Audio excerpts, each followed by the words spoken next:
And welcome back, everybody, to another episode of Benched with Bubba, episode 722. I have a special guest joining me today to talk about some second and third year players, the fun exercise that we did last year about this time of year to kind of get you going as draft season is in full bore, as this guest and I have been drafting since August, technically.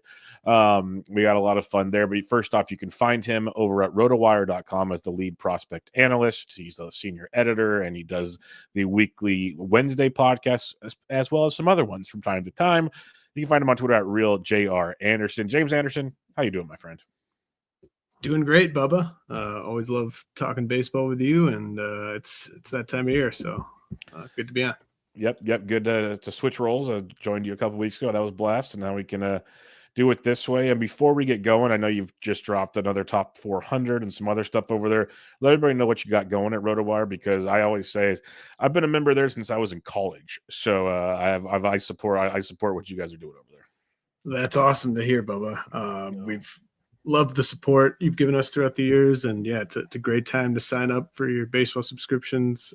Do have the big top 400 prospect rankings update that is fresh on the site, and working on the full update to the dynasty rankings as well. And then all of your first year player draft stuff for your dynasty leagues is fully updated there. So great time to sign up for RotoWire. Yep, definitely a great deal. Go do the free trials or whatever you want to do.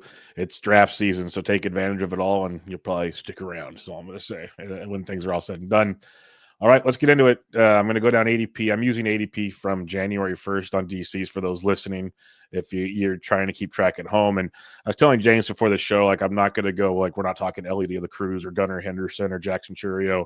And we can fly through these first two because we probably don't need to go too deep in them. But, you got Jackson Merrill right now. And Jackson Merrill's got an ADP of 25. So in a 15, he's the middle of the second round.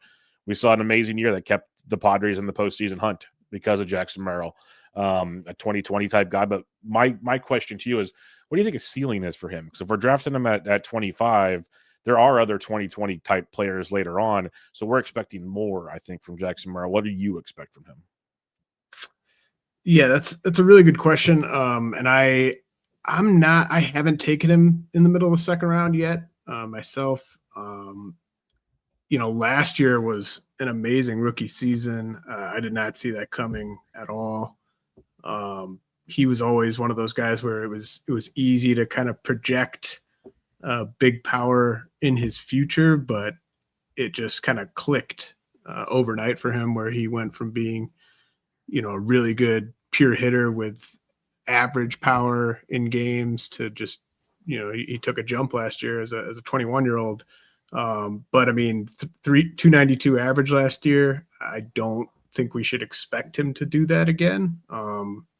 He's a really good hitter. I think he's going to be a guy that for his career has a really good average, but probably a little south of 292. And honestly, projecting more than 16 steals seems like a stretch for me too. That might end up being a career high in steals for Jackson Merrill at 16 in 156 games. So I think that's going to be tough for him to really fully repeat last season and build off it. He might be able to build slightly on the power. I could see him hitting 26, 27 homers this year after hitting 24 last year, but I haven't been going with Merrill there. And I look at a player like Michael Harris, who goes in the middle of the third round, where Merrill's going in the middle of the second round. And I think Harris, I would honestly take him straight up over Merrill this year. And I'm glad you went there, because that's been one of the kind of comparisons when you're looking at ADP of your Merrills, your Jarren Durans, who we're not talking about either, your Michael Harris, and they kind of feel like a similar projection profile, if that makes sense. But it's kind of where do you want to go? And I like the optimism with the Jackson Merrill, but similar to you, I don't have any shares yet. I haven't gotten there. But Michael Harris is another one I always have a tough time going to. Ryan loves him, who I did shows with on Bubba and the Bloom. So hearing you say that's an interesting comparison to try to differentiate the two. And I had no shares of Merrill last year, so I didn't get to enjoy any of that. Yeah, me neither. I props everyone that got him last year. I had absolutely no of those. All right, Wyatt Langford. Now, this is one that I've been planting a flag, kind of. I've been trying to get him. I have high expectations for him. I might be overdoing it, so I want to hear your thoughts for someone like Langford was one that was hyped going into last year. We obviously know the slow start, the injury, but the second half, 11 homers, 11 steals in the second half. That was great to see. ADP's around 45 right now. Where are you standing on a guy like Wyatt Langford? Yeah, I love Langford.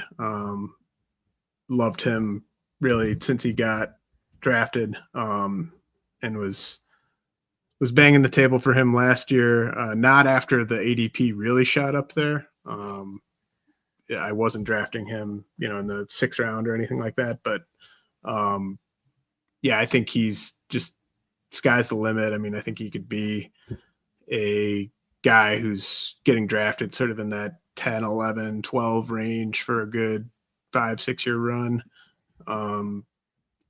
I think the ADP is kind of misleading on him. I think if you look at the average auction dollar values, that's kind of more where the market is. I think the ADP it started out where you could get Langford in the 40s, 50s, I think even 60s maybe in some early drafts.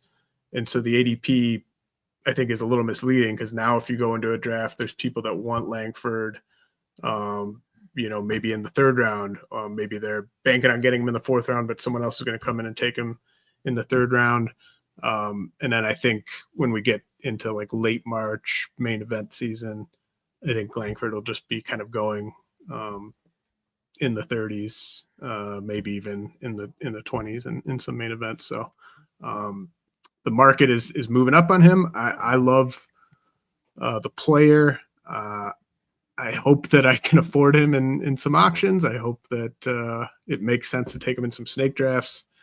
But it's just, he has moved up into a range where he has to be, your 3rd most expensive player, your 4th most expensive player, which I think is fine. But, I don't expect him to return 1st round value this year just yet. So we are kind of on the same page with him because I keep saying 45. It's like, that's not going to be existent. That seems great. Enjoy it now while you can type thing.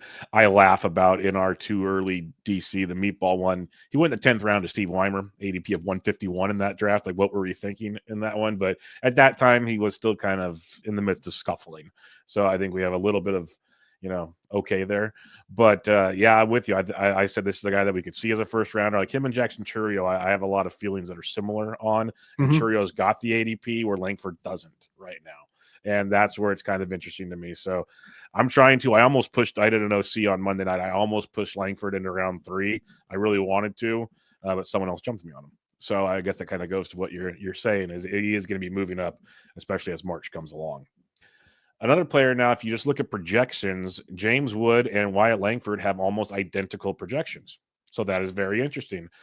James Wood, I've admitted, is kind of like just a hole for me in trying to figure who he is because he just shot through the minors last year, got the call, and ended up producing pretty well. 9 homers, 14 steals at 264. ADP's 54 for Wood, so he's got about 9-10 picks after Langford right now. Where do you sit on a James Wood? Because like I said, the projections are the same as Langford, but I'm lost on what to do with him. Yeah, I think Wood he's just not quite that caliber of young outfielder to me as a Wyatt Langford. I think the biggest gap is just as like a pure hitter. I think Wyatt Langford's a guy that could be, 285 hitter, maybe 290, maybe even have some years where he's pushing 300. And I think Wood is much more 250, 255, 265 as in like the good years, like last year at a 365 BABIP, 264. I think he'll have some gains, cutting the strikeouts a little, but I don't see that same sort of high level pure hitter with Wood that I do with Langford. And Wood really, he's benefiting because of the Nationals and the way that they like to run. I think on other teams, Wood would maybe struggle to steal more than a dozen bases or so. He's not that sort of that type of player where I would naturally expect him to be a 20 steal guy. But with the Nationals, and we're going to talk about Dylan Cruz in a bit, but you have to factor in the National the Nationals part there with the stolen bases Mm-hmm. with Wood, and that'll allow him to push for 20 steals. But it could be 2020 with like a 255 average, maybe 25 homers, 20 steals, 260 average is kind of like a ceiling with Wood. So I mean, he belongs to be going in the top 100, top 75 certainly, but the least appealing of the guys we've talked about so far for me for 2025. So basically, the way I'm hearing you, like the projection line, and not how you're describing him, but that number 250, 260, 2020, he's basically what we've always wanted Randy Rosarena to be. That's like who he was. Like, so that'd be like a comp I would make just based on your description. Yeah. So for those trying to, and that's about pick 75, 80 most years. So that makes sense of what you're talking about. So he belongs in the top 100. And yeah, just a tough one for me. I like this young Nats lineup. I think there's a lot of fantasy potential in this lineup. Like you said, we'll talk Cruz. They have CJ Abrams, who, if he figured out his issues, which I'm going to say he did, will be good there, but lots of questions, obviously, to follow. All right, let's head to the mound real quick here with Yoshinobu Yamamoto. It was kind of a derailed season due to injuries, obviously. Didn't get a big run, 90 innings, though. Looked really dominant, especially in the postseason. So now you're hoping for a big year. They have lots of options in LA, if you know he's been sleeping under a rock right now. ADP is around 56 for Yamamoto. Are you willing to pay that price for a guy that still we haven't seen go full bore in the bigs yet? I'm not in on the current ADP with Yamamoto just from an inning standpoint. I think he's an SP1 kind of from a skill standpoint. I feel pretty good about that. Low end SP1 maybe. But I think they're going to be very careful with these guys. And there is just the recent injury on his track record. I think he's more like the good version of himself from last year, from like before the injury. And then once he kind of rounded into form later in the year. But I'd probably take the under on the 159 innings Steamer has for him. Okay. So it's just not the type of pitcher I want to take there. Nope. That's good to know, because I haven't touched him yet in drafts. Not there at all. Lawrence Butler, amazing second half of the season, which ended up giving him 22 homers, 18 steals, hit 262.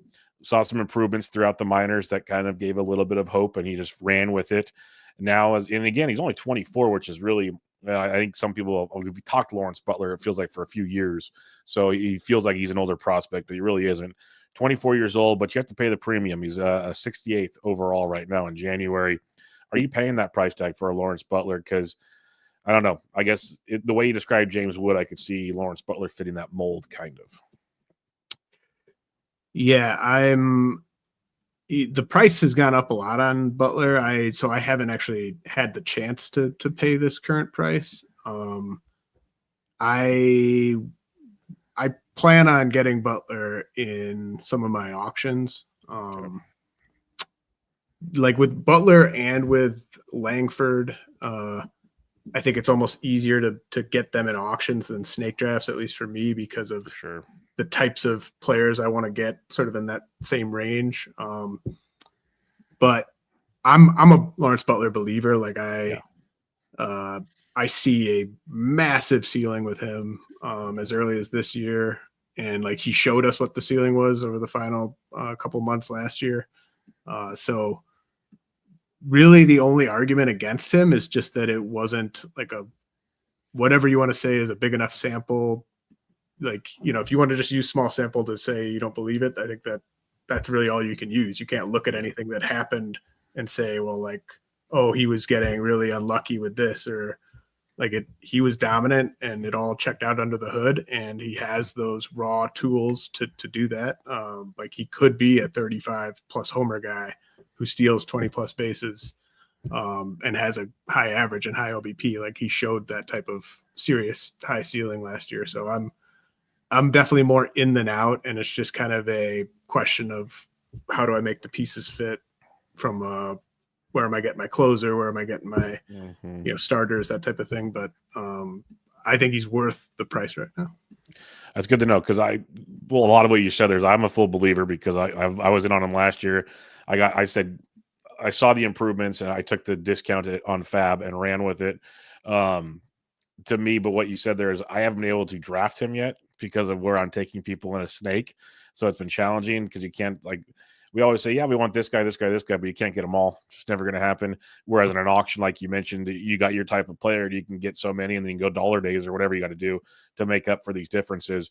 So it's good to hear you say that, like what you're seeing, and there's a ceiling to him. So like he's going at 68 now. A ceiling could be, 45 to 30 or something like that, which is pretty good as well. That's interesting because Butler's been one where, like you said, some people aren't believers or they are believers. Like there's really no middle ground with Lawrence Butler. Yeah, it's the people that bought him. I think it's like people are going to look smart one way or the other. Yes. Like, because I do think he could, not that the people that are saying to fade him are going to take an L on it if he's great, but like he could easily make those people look stupid for preaching caution there. But then also, you could have like I don't know what like the floor is for him. Like that's the other thing is it's not like it's boom or bust with Lawrence Butler. Like he can just be a fine player who hits 245 with 22 homers and 15 steals. The people that drafted him aren't going to love that, but I don't think there's this like option of Lawrence Butler so bad he gets sent to AAA or anything like that. Yeah, like the stat line he gave last year in basically a partial season, if he finished the year with that same stat line, you're fine. Like he didn't crush you by any means, but I'm with you. If he leads off a full season, could be entertaining. Could be pretty good. All right, Brenton Doyle. Many are saying this is the next Nolan Jones in Colorado, but I don't know. I think I don't agree with that completely, but I could be wrong. He improved on the swing and miss last year, which in a big way. So is that sustainable? We'll see. But power, speed, we know he can play good defense. And right now he's got an ADP going around 76. So where are you sitting on Brenton Doyle? I think he's totally fine where he's going. Probably hits for the lowest average of the guys we've talked about so far. But he should. We haven't talked about him yet because we're going down by ADP. So I think you're getting the same stats as you're getting with James Wood, just with a maybe 10 points fewer batting average. All right. Second pitcher we're going to discuss here is Spencer Schwellenbach, who surprised me last year to do the domination that he did in 123 innings at the big league level. Now you got to hope he can do it again because you have to pay an ADP of 85 as probably your SP2, depending on how aggressive you are in the pitching department. So where do you stand on Spencer Schwellenbach right now? I'm okay with the price. I think it was a really good story. And he threw a ton of innings last year. So he's fully built up. He's good at generating weak contact. He has a ton of pitches. He throws a ton of strikes. He pitches for a really good team, so he should get wins. So, I don't really see any issues with Schwellenbach. I mean, he's young, but that's about it. Yeah, and the Braves need pitchers right now. So I guess not like he's technically fighting for a spot. We talked about the other pitchers on your show, and I think he's definitely far and away above them. So nothing to worry about there. All right, Mark Vientos had a monster 27 home run season while hitting 268. I think the batting average might have surprised many. No one's ever really doubted the power metrics when it comes to Mark Vientos. He's going at ADP 92 right now. There's a chance he moves to first base, so you gain that dual first base, third base, the way things are looking. But where are you sitting on a Mark Vientos? Because it's pretty much just the power only profile unless you believe in the batting average. I like him. I think he's an ascending asset. Like I think he is going to keep making gains with the strikeouts and the walks. And I don't think you can really get a 35 homer profile from really any infielders in this range other than Mark Vientos. And I think the batting average, like he's not going to help it, but I think he's going to pay off his ADP if he just does what ATC has him for at 249. It's just really hard to find that type of power there. And I also think he will add first base eligibility during the season. Like the Mets are saying everything you would expect them to say. Oh, wait, no, they just yesterday said he's going to be their first baseman. So Yeah, I'm all about it. Like I think he could get to 40 homers this year, and it's a really good spot in the lineup for him. So I don't think it was a kind of blip. I think it was more skills growth, the batting average surprising people than just pure luck.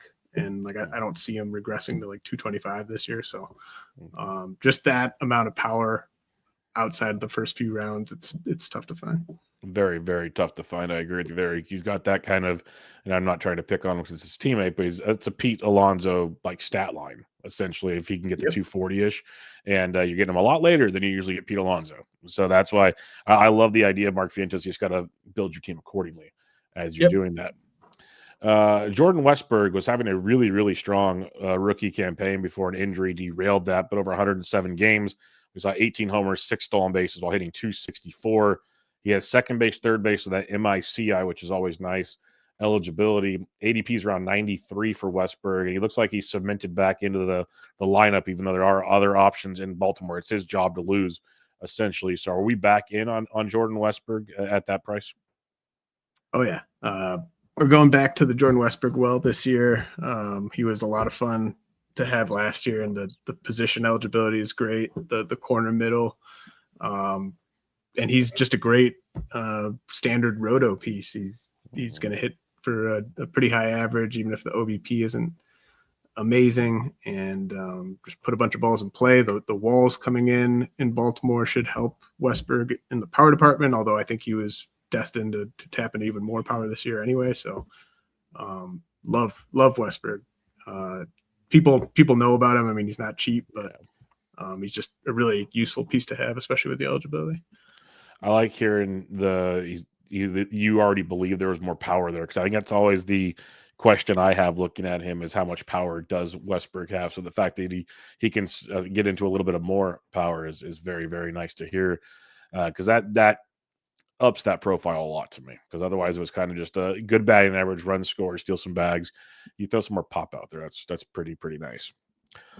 All right, Tristan Casas. This is one that looks like I haven't heard a trade rumor in like a month. So that is a plus in his world, unless I missed something. So that's big, but we know he has immense power, missed a lot of time due to injury last year.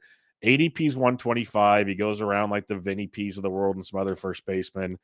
Where are you at on Tristan? Because he's a very, very polarizing player in fantasy right now. Yeah, I'm just so scared of a trade still. And specifically a trade to the Mariners would really suck. So I've maybe been just passing on value in my last couple drafts with Casas. Because I think if you're getting him right now and he doesn't get moved, I think it's going to be a really good return on investment.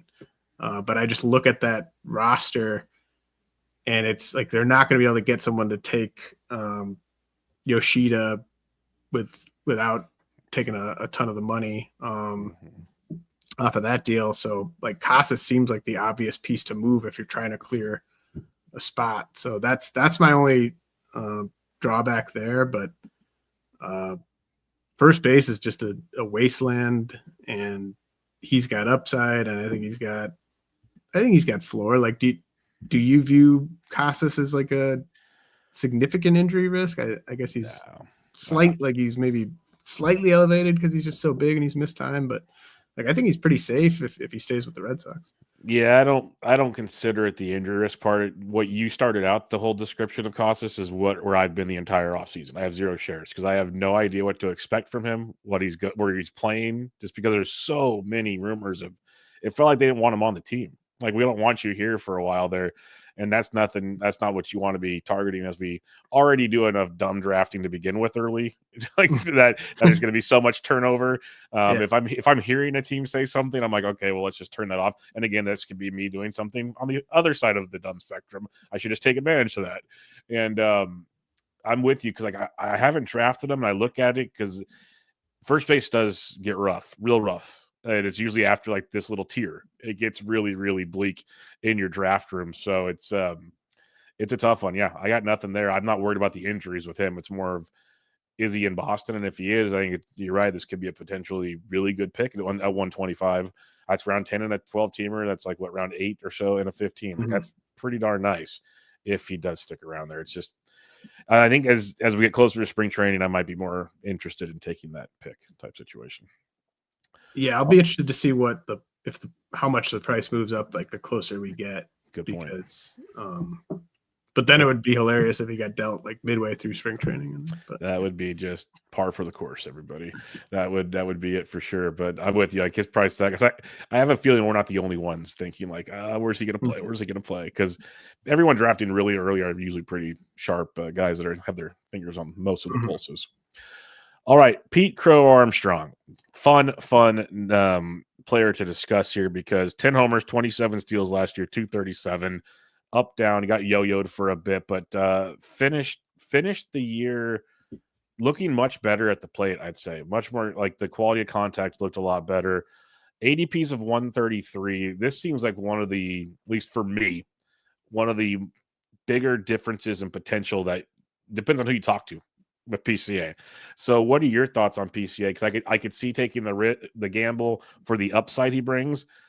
I just don't know how far the downside is with him. Yeah, I'm not drafting him there. I look at the batting average and the power. Like to me, speed is something you can get throughout the draft. There are speed options late. There are speed options in the middle. It's not a category that I'm just really going out of my way to load up on, and especially when it comes with a guy that's going to hit probably below 250, probably fewer than 20 homers. That's just once you start getting into that low of an average and that little power, you'll find guys all over the draft that are going to steal 15, 20, 25 bases. So I can't use a pick that early on a guy that I think is going to hit below 250 with less than 20 homers. Yep, that's been my biggest deterrent. He feels more like a rabbit to me, and I'm not a rabbit guy, especially at that ADP. Now, maybe he proves me wrong. Maybe he goes and figures it out. I just don't see it in his profile. But then again, super young. That's what's fun about these guys. All right, Jared Jones. We'll go back to the mound here for a minute. ADP of 139. When he first jumped onto the scene last year, he was electric. Everything was great. He had injuries and a couple of hiccups and was serviceable towards the end. It's one of those, like, he got his innings, got to the 121, like I mentioned. You throw AAA in there, got to 133 basically. So you could see an easy jump to 160 to 170. That's very feasible. How are we feeling on Jared Jones? Because I'm going to keep my thoughts to myself here to have to see what you had to say first. Yeah, he's, maybe of all the guys we're going to talk about today, he's the guy that I'm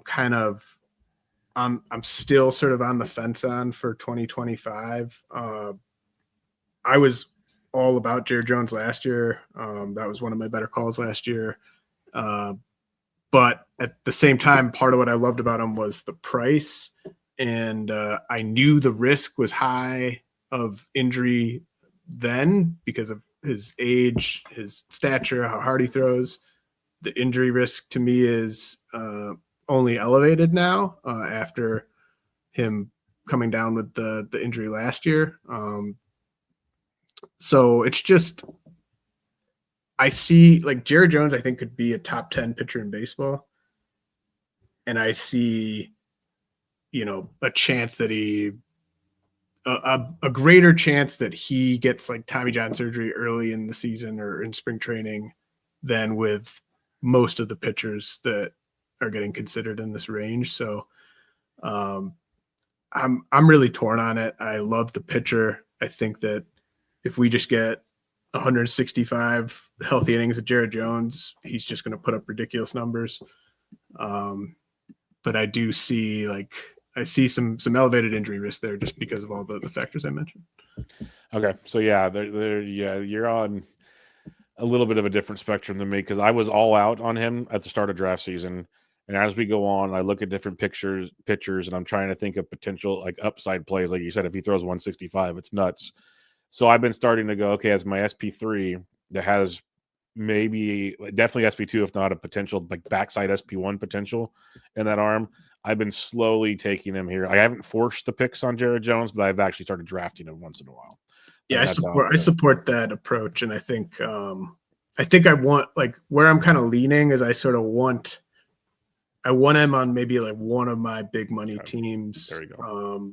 maybe one of my DCs, maybe not my like CLQ DC, but I want a little bit of exposure.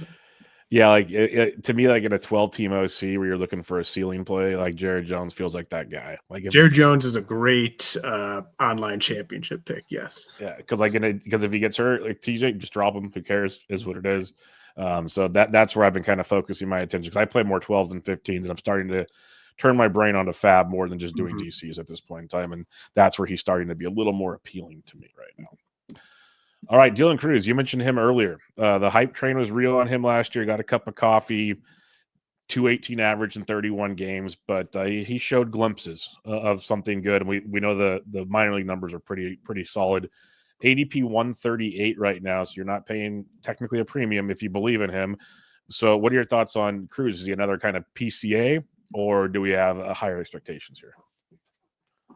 Yeah, so I've been Langford over Cruz since the draft, and that's worked out pretty well. And I think I've been lower on Cruz as a pure hitter than most people every step of the way, and I think that's worked out pretty well. But I also am on board with him as a top 150 pick because of that national situation that I alluded to earlier. Like, they're just going to let Cruz could steal 40 bases this year based on the way they're going to use him, where he's going to hit in the lineup. Like OBP is really, like, if we're talking like batting average, OBP, home run power, I think OBP is the one spot where Cruz is pretty good. Like, I think he's someone you can hit first or second in a big league lineup. And then with just the permanent green light he's going to have on first base, that's where I see the appeal with Cruz, the runs. Like, he could push for 100 runs. He could push for 30 to 40 steals.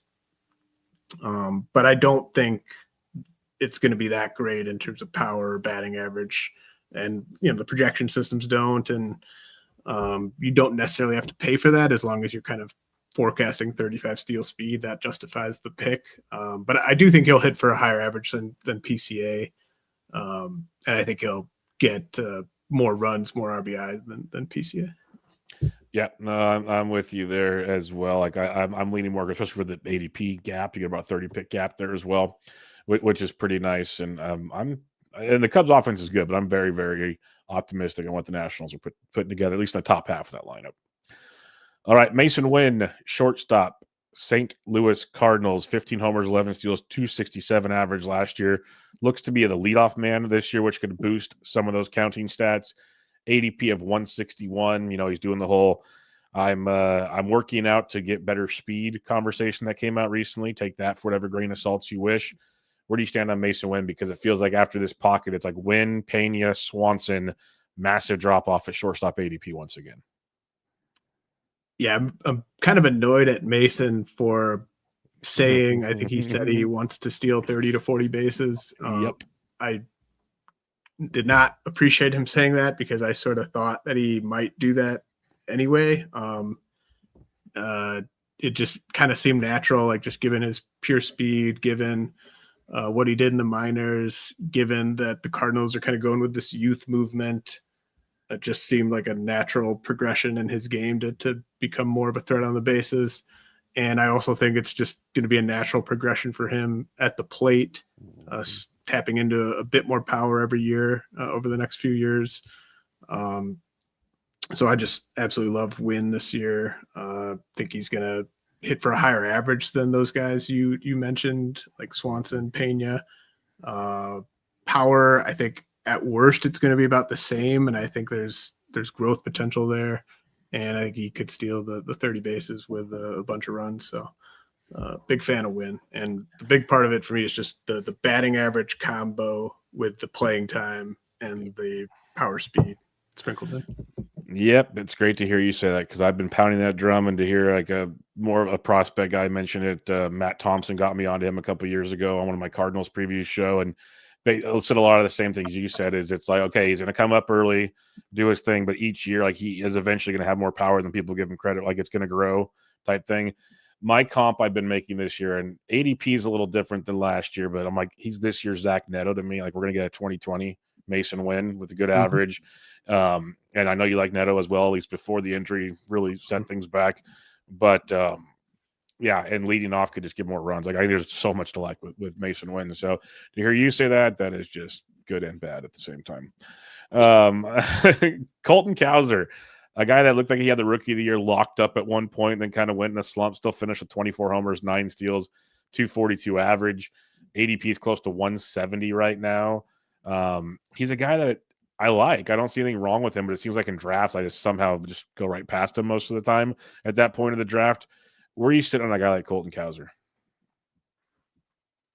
Yeah, I'm kind of the same as you. I loved the breakout last year, got to take advantage of that.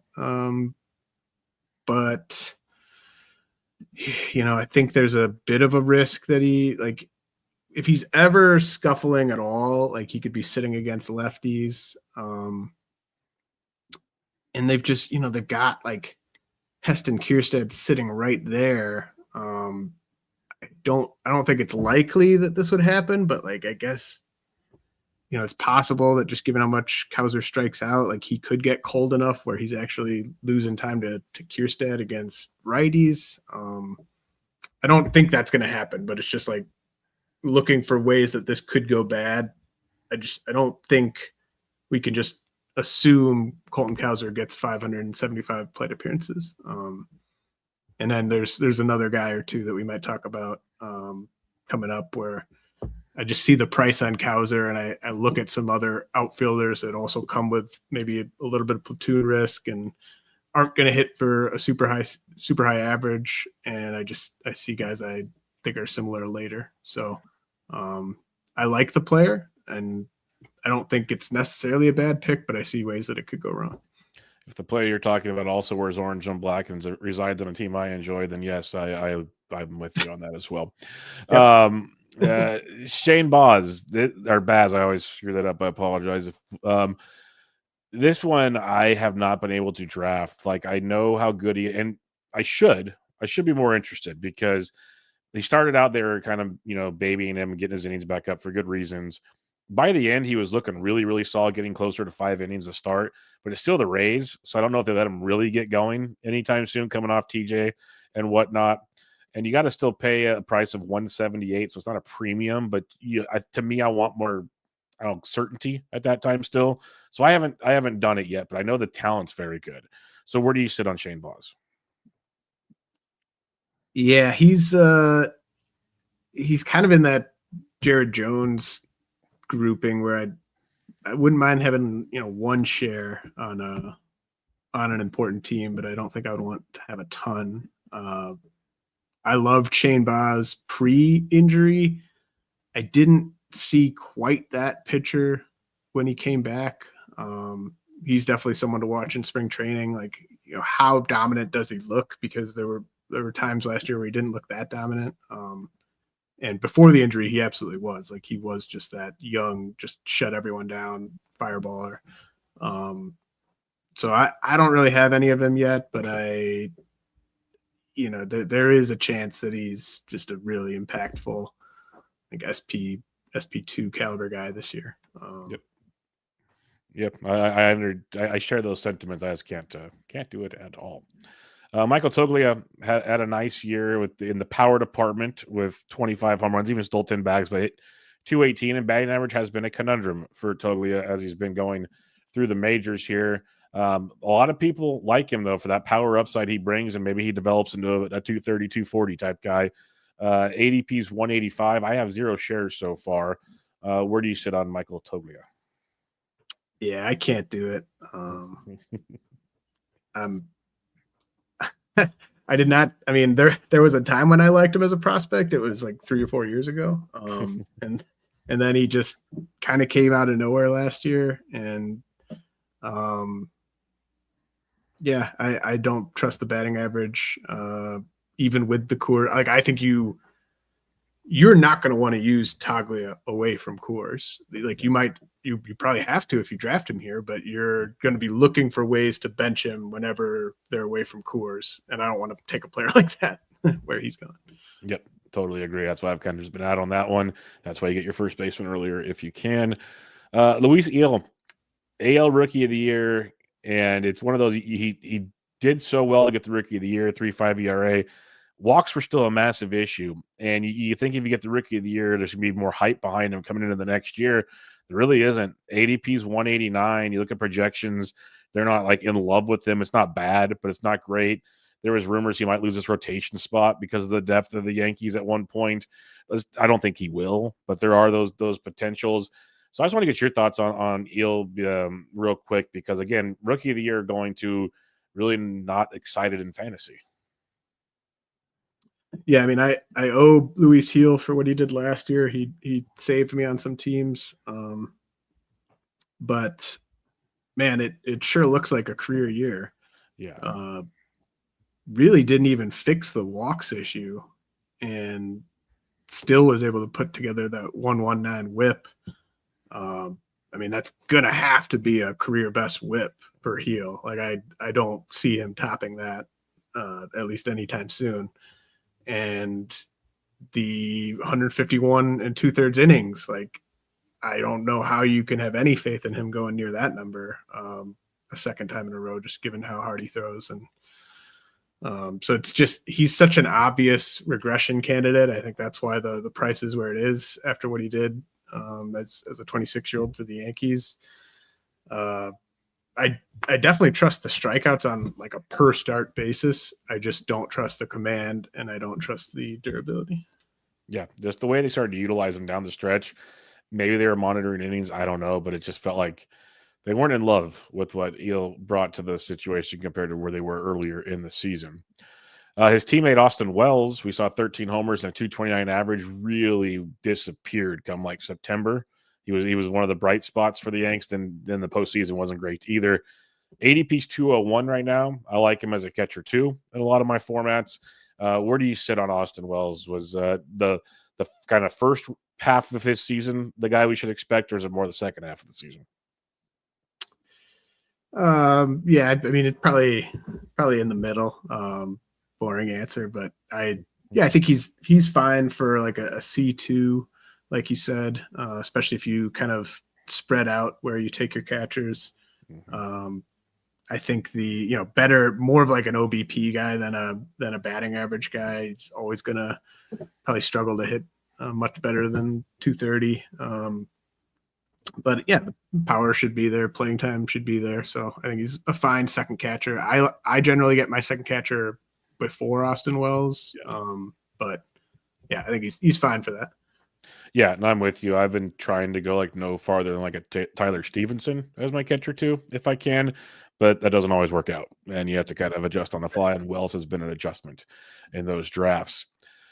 All right, the player I was hinting at that when James was talking about Colton Cowser, and I'm hoping this is one of the ones he mentioned, is Elliot Ramos of the San Francisco Giants, who had his coming out party last year with 22 homers, 6 steals, and a 269 average in 121 games.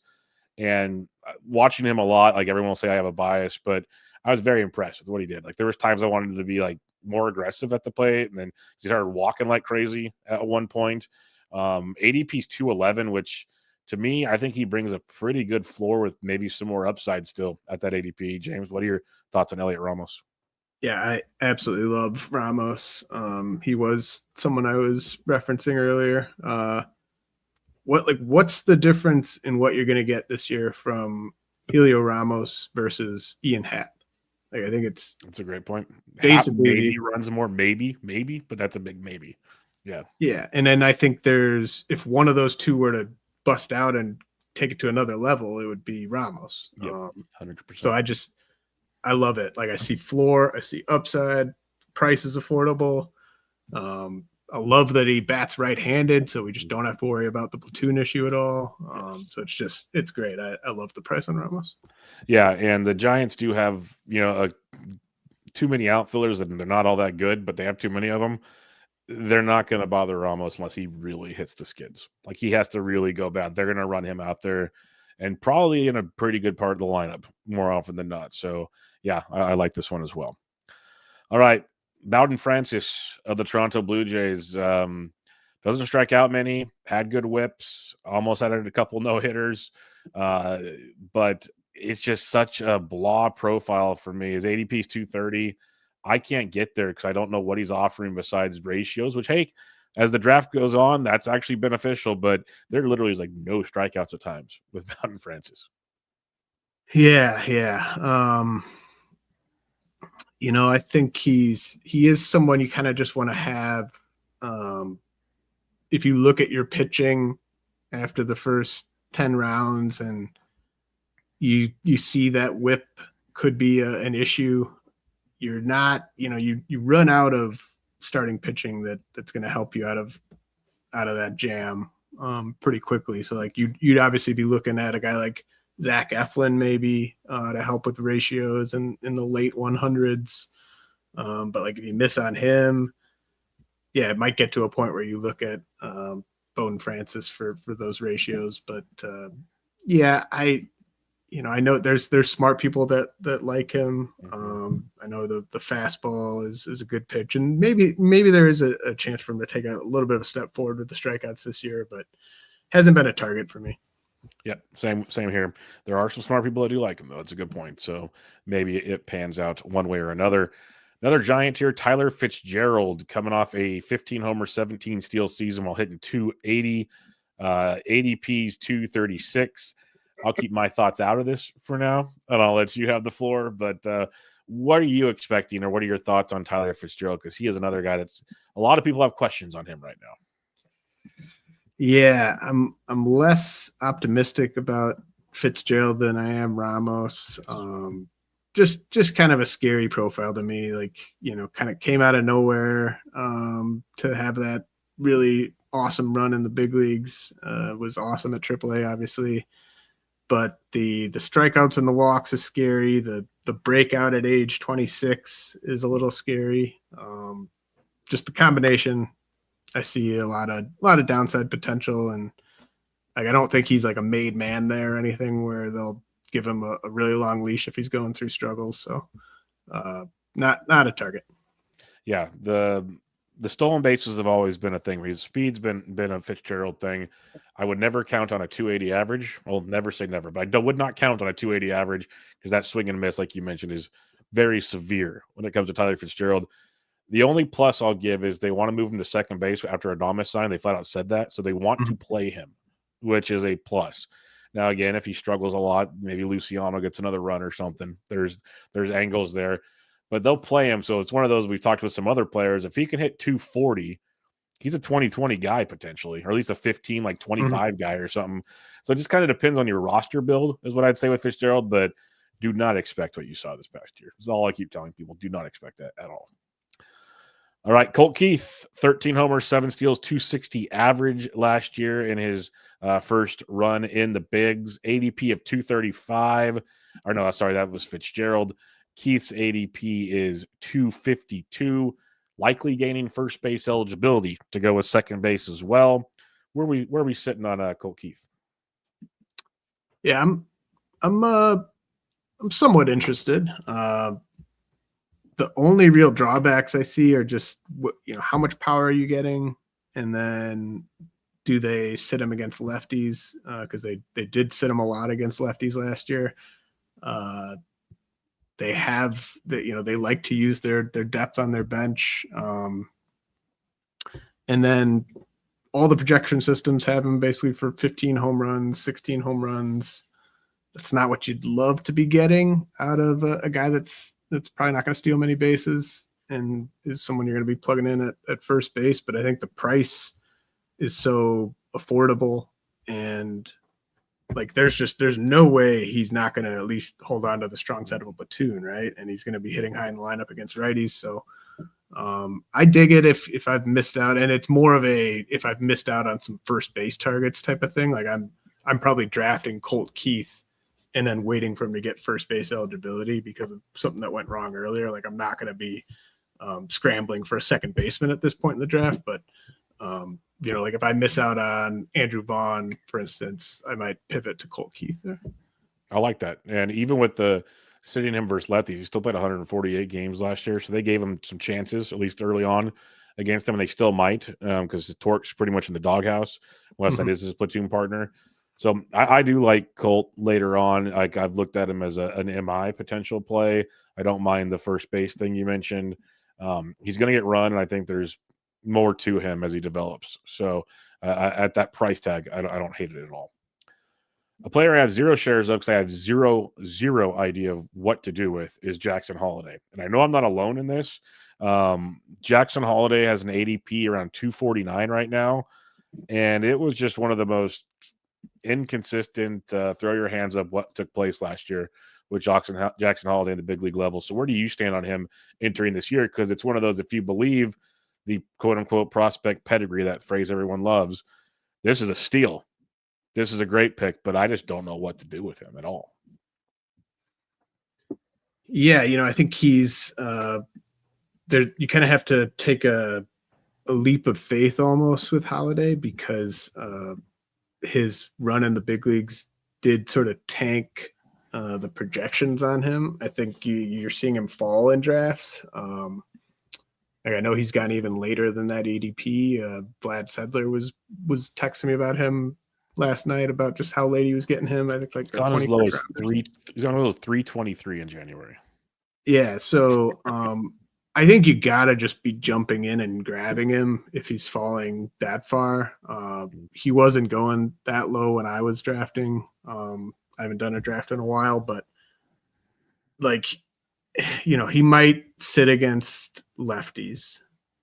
But I see major growth potential. He adjusted his setup towards the end of last year. Like the Orioles apparently had been trying to get him to go to a toe tap and ditch the leg kick for a while, and they finally got him to do that after he'd been scuffling, and the results were pretty good. So you just got to look at this player for what he is. He was a baby last year. He's still physically maturing, just like it's crazy. Like he looks like he is still like 16 or 17. He's going to take a massive leap one of these years in the power department. It could be this year. It might even just be like a small jump this year and then another jump a year or two from now. But he's really, really just scratching the surface. And I think he's going to do enough to play against righties.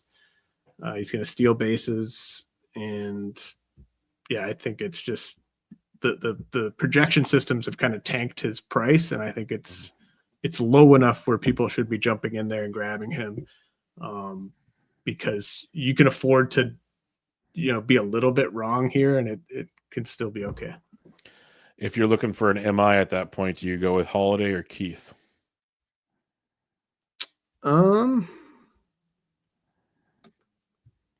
I would probably go with I've got first base filled. I don't need that with Keith. I'm probably going with Holiday then because I can just grab like I'd probably back Holiday up with like a Otto Lopez like 4 or 5 rounds later. Yeah, that's smart. Yeah, have a plan, but okay. Yeah, that's why I say I have nothing. I don't know what to do with him because we know how good the talent level is. It was just so bad last year, which maybe we, so young is what I should say. So we shouldn't worry about it as much is where my brain should go. Garrett Mitchell, ADP of 257. This is a guy I like a lot. Assuming like now roster resource has him as a starting center fielder. They had him platooning for a while. Like I've always said, why would you platoon this guy? If he didn't break his hand last year, he probably would have played regularly from Milwaukee. I think there's some nice pop with a ton of speed with Mitchell. There are, still probably some growing pains to be had with him, and thus the 257 ADP. Where do you stand on Garrett Mitchell? Maybe I'm just completely wrong on this one. No, he's a good example of why I have no interest in Pete Crow Armstrong earlier. Basically the same statistical profile and same strengths and weaknesses. And it wasn't just like durability has been a problem for Mitchell basically since he got drafted. So it wasn't just kind of last year where the playing time was a thing, but he's young enough. Like I don't think you can just assume he's only going to be a guy that can handle 80, 90 games a season at this age. And the price is so low. Like they definitely want to play him, like you said. Yep, with you there. A couple more later round targets. Connor Norby, ADP of 266, went over to Miami in the good old We won't even mention his name. The big trade that took place there with the Orioles, 9 homers, 3 steals, hit 236. So like there was signs of like he had a run where he was hitting consecutively and they had quite a hit streak going. And then just some scuffles as well. Where are we sitting on a guy like Connor Norby? I think he's more floor than ceiling. And the floor is largely just due to his situation. Like he's on such a horrible roster that he couldn't possibly fall too far in the batting order or see his at bats cut into. So the playing time floor is fantastic. I mean, he should breeze past 600 plate appearances if he stays healthy.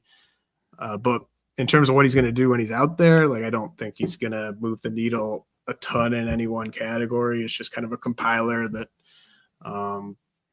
hits probably below 255, probably not going to steal more than 12 bases, probably not going to hit 20 home runs. So you need him to stay healthy, but I think he'll get a ton of playing time. All right. The last name I have for you is the one and only Kumar Rocker, who looked pretty dominant in walk issues, but looked dominant at the same time in a short sample with the Rangers, threw a little in the minors for them as well. ADP's 292. Technically doesn't have a roster spot just yet, but what are we thinking on Kumar Rocker? If there's a dip to buy, I might buy it. Like I think we talked about him, but like you look at that rotation, Eovaldi, DeGrom, John Gray, Tyler Mahle, Cody Bradford. Like, are we really terrified that Kumar Rocker can't get in there by opening day? Like, nope. I think a spot's going to open up one way or another. So Rocker could get injured, but yes. Like, I think if he's healthy and effective in spring training, there'll be a spot for him. Yep, I'm with you. Like we look at that rotation, the first 4 pitchers you named were 33 years or older with massive injury histories. So it's not the growing optimism there. All right, got one listener question from the YouTube here. Randy Leeson says, where are you guys at on C.J. Abrams and Riley Green? Abrams dealt with a shoulder injury off and on, an assist in his left wrist. Green didn't run last year, and he showed some power and improving strikeouts. Where do you stand on Abrams and Green?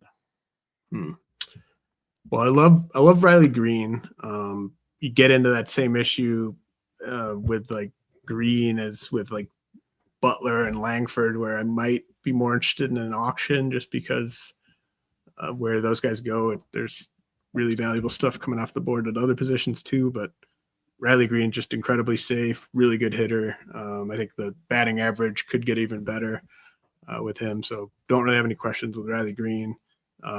Abrams, like, oh man, I don't know what the batting average, like he's hit 245 basically every year. Yeah. And you got to take him pretty high. That's the only drawback. I'm not really worried about any kind of knucklehead stuff. I mean, you got to consider it, but it's just really about using a high pick on a guy that might hit below 250 for a 4th straight year. That's my only holdup with Abrams. Yeah, and that's fair because you've said it a long time ago on a different show that about the batting average, and it's like, yeah, these guys all have good batting average, but the way it drops off, so on and so forth, like you want those. And Abrams at where you're picking them, you drop off. And I'm a big Abrams fan. Like I don't mind taking the chance on Abrams. Team dependence, obviously, how you build things. Because I think there is a year where we see 20 to 25 homers and like 40 steals. Like we're gonna get like what we saw from Jazz Chisholm last year. Abrams can do, I think. So yeah. if you can build around that, I think he's worth every bit of his price tag. But like you said, is you don't ever see him being that elite batting average guy to kind of offset that situation. That's the conundrum there. So I'm with you. All right, James, appreciate it as always. Before we head out, remind everybody where they can find you and what you got going on.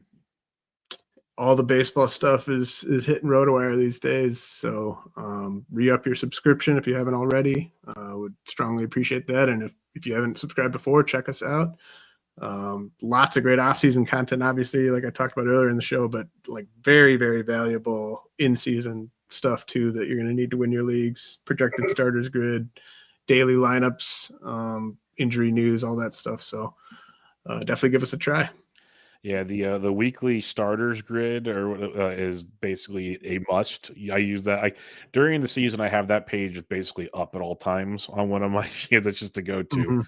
at all times. All right, appreciate it, my friend. Always great talking to you, everybody. This was Benched with Bubba, episode 722 with the one, the only James Anderson. Catch you all next time.